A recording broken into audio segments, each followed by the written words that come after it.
So in this lecture we will discuss about the composition of two simple harmonic motions. So you know already simple harmonic motion means the motion in which the particle is performing to and fro motion along the straight line path like this, on which the particle is in which the force is always directed towards the mean position and the displacement is opposite to that force. Now if suppose there is a particle performing two simple harmonic motions simultaneously having same time period but different amplitude, this particle single है, it will be performing simple harmonic motion on the straight line path, but there are two simple harmonic motions will be get performed by that particle simultaneously. How? For example, this is the particle. It will be on this particle, force will be acting suppose F1. Due to that, displacement of that particle becomes x1. लेकिन simultaneously अगर इस path पर particle to and fro motion perform कर रहा है और दो forces एक साथ में अगर उसके ऊपर एक्ट होते हैं F1 एंड F2, तो एक फोर्स F1 के कारण डिस्प्लेसमेंट क्या होगा x1, तो दूसरे फोर्स के कारण डिस्प्लेसमेंट क्या होगा x2. अब सिंपल हार्मोनिक मोशन तो परफॉर्म कर रहा है, लेकिन दो सिंपल हार्मोनिक मोशंस जब वो साइमल्टेनियसली परफॉर्म करेगा तो उसकी जो रिजल्टेंट मोशन है वो resultant motion whether it is simple harmonic motion और नॉट, और वो जो मोशन रहेगी उसको सिंपल हार्मोनिक मोशन है या नहीं है वो अपने को कंफर्म करना है. उसके बाद अगर वो सिंपल हार्मोनिक मोशन परफॉर्म करता है तो दो simple harmonic motion simultaneously perform करने के बाद अगर वो सिंपल हार्मोनिक मोशन अगर परफॉर्म कर रहा है तो उसका रिजल्टेंट एम्पलीट्यूड और रिजल्टेंट फेज क्या होगा उसके बारे में इस टॉपिक में स्टडी करना है, और इसी को बोला है composition of two simple harmonic motion. जैसे यहाँ पर एग्जांपल कंसीडर किया अपन ने कि एक ही पार्टिकल है ऑन द स्ट्रेट लाइन पर performing SHM, two simple harmonic motions having same time period but different amplitude. Amplitude कैसा है? Different. जैसा कि तुमको बोला मैंने कि दो फोर्सेस उस पार्टिकल पे साइमल्टेनियसली एक्ट हो रहे, तो एक के कारण डिस्प्लेसमेंट क्या बोले अपन ने x1, दूसरे कारण डिस्प्लेसमेंट क्या बोले अपन x2. So here due to the first force displacement x1 equal to a1 sin of omega t plus phi 1, and due to the second force displacement is x2 equal to a2 sin of omega t plus phi 2. देखो यहाँ पर दो simple harmonic motions के displacement के equation लिए अपन ने, क्योंकि particle दोनों simple harmonic motion simultaneously perform कर रहा है, दोनों का एम्पलीट्यूड कैसा बोले अपन ने डिफरेंट, इसलिए एम्पलीट्यूड यहाँ पे a1, यहाँ पर कितना है a2, टाइम पीरियड कैसा है सेम, टाइम पीरियड सेम है, इसलिए दोनों इक्वेशंस में देखो यहाँ पर ओमेगा ओमेगा इक्वल टू क्या होता है 2 pi by t, time period same है और their initial phases are different. यहाँ पर ये अपन में phi 1 है, this is the phi 2. So by the principle of superposition the resultant displacement becomes that is x equal to x1 plus x2. इस दोनों का क्या होगा यहाँ पर एडिशन होगा. Now x equal to what is the value of x1, that is a1 sin of omega t plus phi 1 plus a2 sin of omega t plus phi 2. Now it is in the form of sin of a plus b, और sin of a plus b का expansion क्या होता है sin a cos b plus cos a sin b. So similarly here also a1 sin of omega t plus phi 1, इसको consider करता हूं omega t को मैं a, phi 1 को कंसीडर करता हूं b, तो क्या होगा इसका expansion sin of omega t into cos of phi, sin a cos b plus cos a is cos omega t into sin b, और sin b is क्या है यहाँ पर अपना b के जगह पे क्या है phi 1 is multiplied by that sin phi 1. Similarly for the second one a2 plus a2 sin of omega t into cos of phi 2 plus cos of omega t into sin of phi 2. Okay, you got it? क्या किया अपन ने sin of a plus b का expansion इस sin of omega t plus phi 1 और sin of omega t plus phi 2 के ऊपर apply किए, इस तरह से इक्वेशन मिल गया. यहां से इसको सॉल्व करते फिर से multiply by a1 to this complete bracket and by this A2 to this complete bracket. So it becomes A1 sin of omega t into cos phi 1 plus A1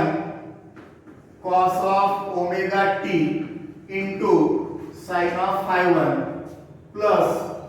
A2 sin of omega t cos of phi 2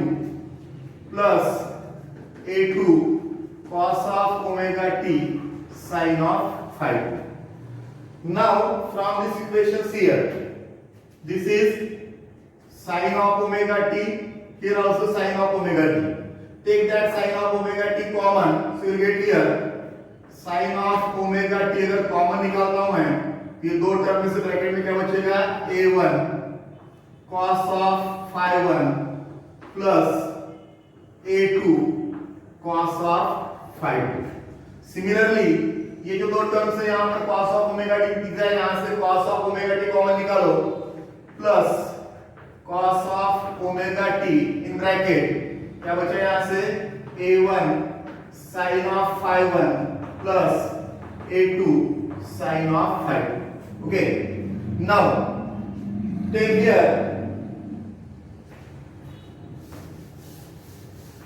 here that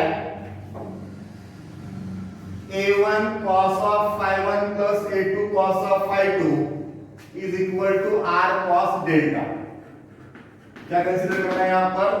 कि ये जो a1 cos of phi 1 plus a2 cos of phi 2 इसको consider करना है r cos dot delta. So a1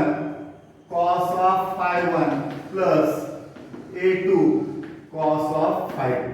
और ये second term है अपनी यहाँ पर this one, इसको कंसीडर करना है r sin delta. So this becomes r sin of delta is equal to a1 sin of alpha 1 plus a2 sin of alpha 2. Okay, so this equation becomes what,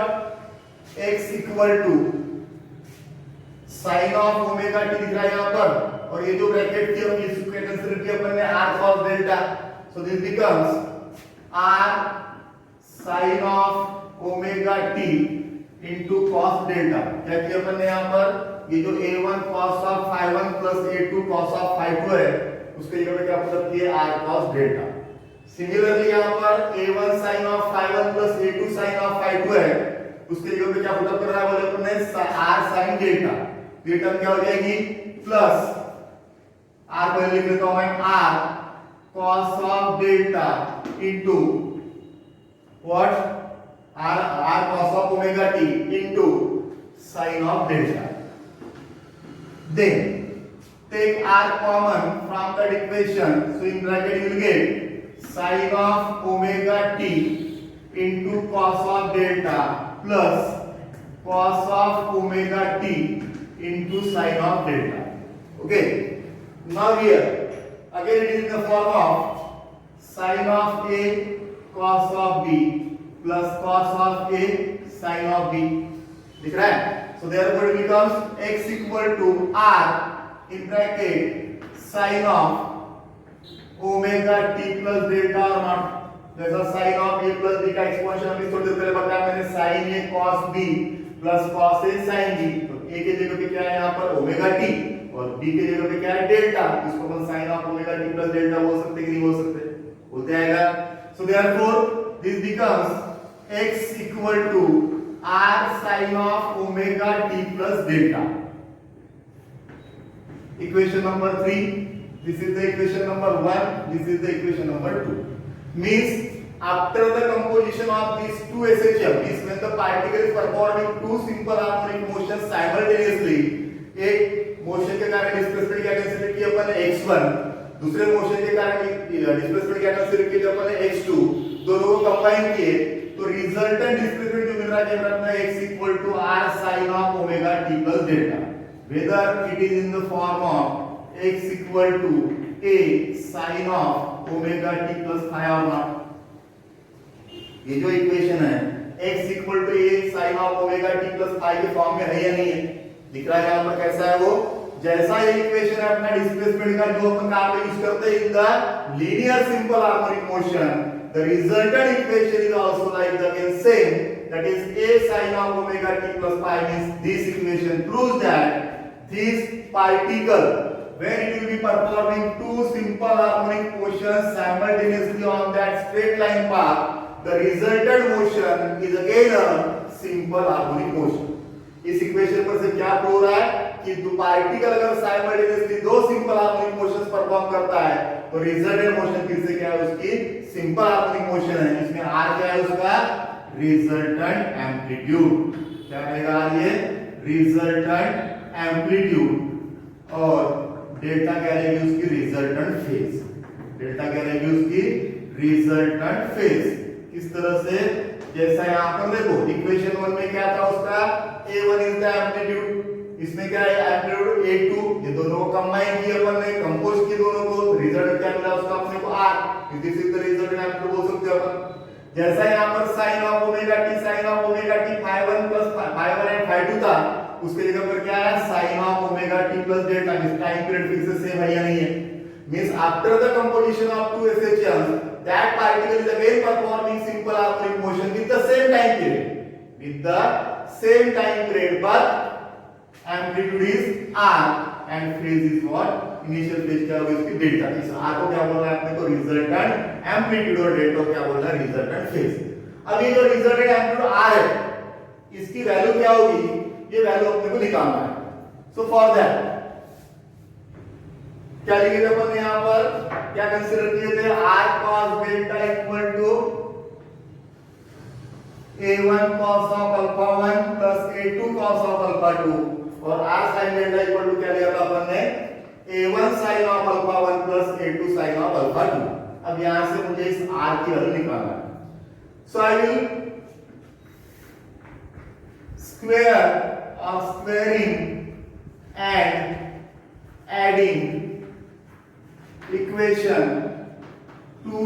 and equation b and a, दिखा b और a, ये दो equation को क्या करना है अपने को स्क्वायर करना है, साथ में ऐड करना है। तो ये r sin delta second equation ले रहा हूं पहले b में, तो इसका स्क्वायर क्या होगा r square sin square delta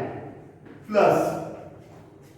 ये क्या है ए इक्वेशन में क्या है लेफ्ट हैंड साइड में r cos डेल्टा, उसका स्क्वायर क्या होगा r square cos square delta is equal to, अब राइट हैंड साइड का ऐड करो, this is a1 sin of alpha 1 plus a2 sin of alpha 2 whole square plus a1 this one a1 sorry phi1 phi2 a1 cos of phi1 plus a2 cos of phi2 इसका whole square. Left hand side देखो यहां से r square अगर common निकालते हैं अपन, क्या बच रहा है वहां पर in bracket sin square delta plus cos square delta is equal to, this is a1 sin of phi1 plus a2 sin of phi2 का whole square, means a plus b whole square के form में दिख रहा है।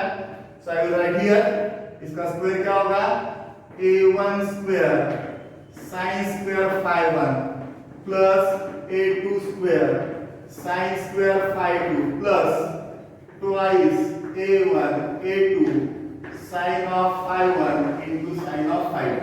उनका equation apply किया हम यहां पे a plus b whole square means क्या होता है a square plus b square plus twice ab। तो इसको कंसीडर कर रहा हूं मैं थोड़ी देर के लिए a और इसको कंसीडर कर रहा हूं b, इस तरह से आ जाएगा। सिमिलरली नीचे का ब्रैकेट उसी फॉर्म में है, so it is a1 cos square phi1 plus b square means a2 square cos square phi2 plus twice a1 a2 cos of phi1 into cos of phi2। Okay, अब देखो यहां से a1 square sin square phi1 plus a1 square cos square phi1, ये दोनों term पास पास में लाते हैं, a1 square common निकालते हैं अपन, तो ब्रैकेट में क्या बचेगा यहां पर sin square phi1 plus cos square phi1 and that is equal to 1 और not sin square theta plus cos square theta equal to क्या होता है 1, तो sin square phi1 plus cos square phi1 क्या हो गया 1, इस यहां से आएगा a1 square sin square phi1 plus cos cos square phi 1, ये दो टर्म हो गई। यहां से देखो a2 स्क्वायर कॉमन निकालो प्लस इधर लिखता हूं मैं a2 स्क्वायर क्या रहेगा sin square phi 2 plus cos square phi 2 plus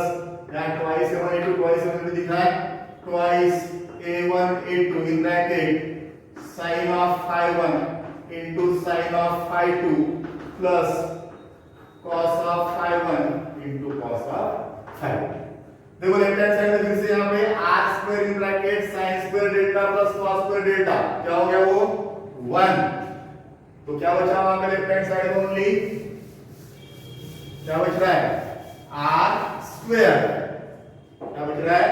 r square. समझ में आया? देखो यहां से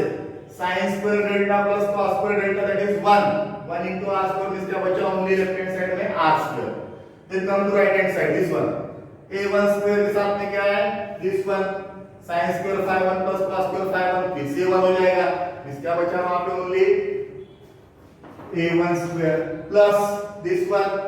sin square phi 2 plus cos square phi 2 again it is 1। इस क्या बच रहा है वहां पे ओनली a2 स्क्वायर प्लस ये twice a1 a2 twice a1 a2 उसके साथ में क्या ब्रैकेट में देखोगे sin of phi 1 sin of phi 1 sin of phi 1 into sin of phi 2 plus cos of phi 1 into cos of phi 2। This is in the form of sin A into sin B plus cos A into cos B। This is nothing but sin of A minus B or not होता है ऐसा। sin of A minus B का expansion कर लेते हैं अपन sin A sin B plus cos A cos B। उसी तरह से यहाँ पर अप्लाई करें तो क्या मिलेगा अपने को नीचे लिखता हुआ करना है plus twice a1 a2 sin of phi 1 minus phi 2। ये होगी वैल्यू इसकी r स्क्वायर की। So therefore r equal to चाहिए का इक्वल अपने को r स्क्वायर की चाहिए थी कि r की चाहिए थी? r की वैल्यू चाहिए थी इसलिए क्या लेंगे उसका अपन स्क्वायर रूट। तो स्क्वायर रूट लेने के बाद क्या हो जाएगा it is under root of a1 square plus a2 square plus twice a1 a2 sorry this is cos not sin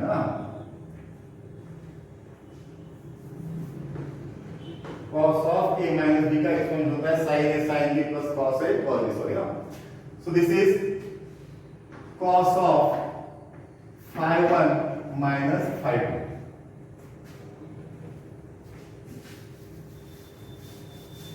So this is the resultant amplitude of that simple harmonic motion after the composition of that two simple harmonic motion that is r equal to under root of a1 square plus a2 square plus twice a1 a2 cos of phi 1 minus phi 2। अब देखो यहाँ पर क्या होगा for example if both the equations are in same phase this phase difference दोनों के बीच में क्या हो जाएगा zero. this phi 1 difference phi 2 is nothing but the phase difference। क्या है वो phase difference cos phase difference 0 इसका मतलब both the simple harmonic motions are in the same phase इसलिए क्या होगा phi 1 difference phi 2 equal to 0। so this r becomes r equal to under root of a1 square plus a2 square plus twice a1 a2 cos of phi 1 minus phi 2 कितना 0 और cos 0 कितना होता है 1। इसका बचा यहाँ पे under root of a1 square plus a2 square plus twice a1 a2 this is nothing but under root of a1 square a1 plus a2 whole square or not ये नहीं है a square plus b square plus twice ab that is a plus b whole square। उसी तरह से यहाँ पे a1 plus a2 whole square a1 plus a2 whole square उसका square root ले रहे इस फाइनल क्या बचेगा यहाँ पर a1 plus a2 ओके। लेकिन if amplitude of both the equations are same दोनों सिंपल हार्मोनिक मोशन का अगर क्या होगा एम्पलीट्यूड सेम होगा means a1 equal to a2 equal to suppose a so result amplitude becomes what r equal to twice a। okay now if suppose both the equations are out of phase कैसे है वो out of phase means here phase difference between them that is phi 1 minus phi two is equal to pi by two, और phi one minus phi two, phi by two है तो cos pi by two क्या हो जाएगा, zero. cos pi by two zero करके क्या बनते हैं यहाँ पर r equal to under root of a1 square plus a2 square, बराबर है। cos pi by two zero, zero into this twice a1 into क्या होगा जीरो, क्या बचा r equal to under root of a1 square plus a2, और दोनों का amplitude अगर सेम होगा तो r equal to under root of a square plus a square that is equal to twice a square, this is equal to root 2a। then if this phase difference is equal to how much pi, कितना phase difference समझ लो कि वो पाई का phase difference है, तो ये जो cos phi one minus phi two है ये क्या हो जाएगा cos पाई कितना -1, इसका बचा यहाँ पर r equal to under root of a1 square plus a2 square, cos pi कितना -1 minus into this one, this is twice minus twice a1 a2, this is nothing but r equal to under root of a1 minus a2 whole square, this is r equal to a1 minus a2, और m2 अगर same है so this becomes r equal to what, a minus a, that is equal to how much, 0। Okay, इसे यहाँ पर बोल सकते हैं अपन कि दोनों सिंपल हार्मोनिक मोशंस ऐसी एक एक से अपोजिट है। देन अब देखो यहाँ पे अपन रिजल्टेंट एम्पलीट्यूड का जो इक्वेशन निकाले थे, इसमें था r equal to a x equal to, resultant इसमें का इक्वेशन निकला था x equal to r sin of omega t plus delta, ये r की वैल्यू निकाले अपन, ये मिली। अब इस डेल्टा की वैल्यू निकालनी है, that is the resultant phase. अब उस डेल्टा की वैल्यू कैसे निकलेगी, देखो यहां से, so here equation b divided by equation a, क्या कर रहे हैं अपन, इस इक्वेशन b को इक्वेशन a से डिवाइड करेंगे, क्या मिलेगा यहां से r sin of delta upon r cos of delta is equal to a1 sin of alpha 1 plus a2 sin of alpha 2 divided by a1 cos of alpha 1 plus a2 cos of alpha, this r get cancelled, sin theta upon cos theta इस क्या होता है tan theta, तो sin delta upon cos delta में क्या हो जाएगा tan delta, यहाँ पर ऐसे करता है कि sin alpha upon cos alpha में tan alpha बोलते रहेगा क्या, नहीं बोलते रहेगा कि डिनोमिनेटर पूरा कंप्लीट कितना है a1 cos of alpha plus a2 cos of alpha 2, इसी वाली टर्म जैसी की वैसी रहेगी यहाँ पर, so therefore delta equal to tan inverse of a1 sin of alpha 1 plus a2 sin of alpha 2 divided by a1 cos of alpha 1 plus a2 cos of alpha 2, ये हो गया resultant phase that is the delta. Okay, अब इसका application किस तरह से रहेगा, देखो for example you are given a particle is performing simple harmonic motions, two simple harmonic motions simultaneously, and the equation of the displacement is, suppose x equal to 3 sin of omega t plus 4 cos of omega t, इस तरह से एक equation दिया है, and you have to find out the resultant amplitude। Okay, अब थोड़ी देर पहले जब अपन ने दो इक्वेशंस ऐड किए, दोनों साइन के फॉर्म में थे, एक इक्वेशन का के फॉर्म में, यहाँ पर साइन के फॉर्म में, एक के फॉर्म में, कोसाइन के फॉर्म में, इसका मतलब ये कहां से मोशन स्टार्ट हो रही है, मीन पोजीशन से, ये कहां से हो रही है, एक्सट्रीम पोजीशन से। So I will rearrange that equation, x equal to 3 sin of omega t plus 4 sin of omega t plus pi by 2, just क्योंकि sin omega t plus pi by 2 क्या होता है cos ओमेगा t। अब इसको compare करेंगे अपन standard equation के साथ में, x equal to x1 plus x2 a1 sin of omega t plus phi 1 plus a2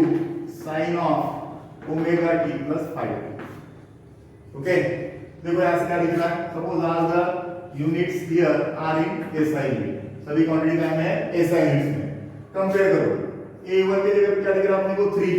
is a1 equal to how much 3 metre.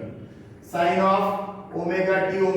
phi1 है, यहां पर कुछ भी नहीं, इसका मतलब ओमेगा टी प्लस 0 में साइन ऑफ ओमेगा टी होगा, इस phi1 की वैल्यू कितनी हुई 0।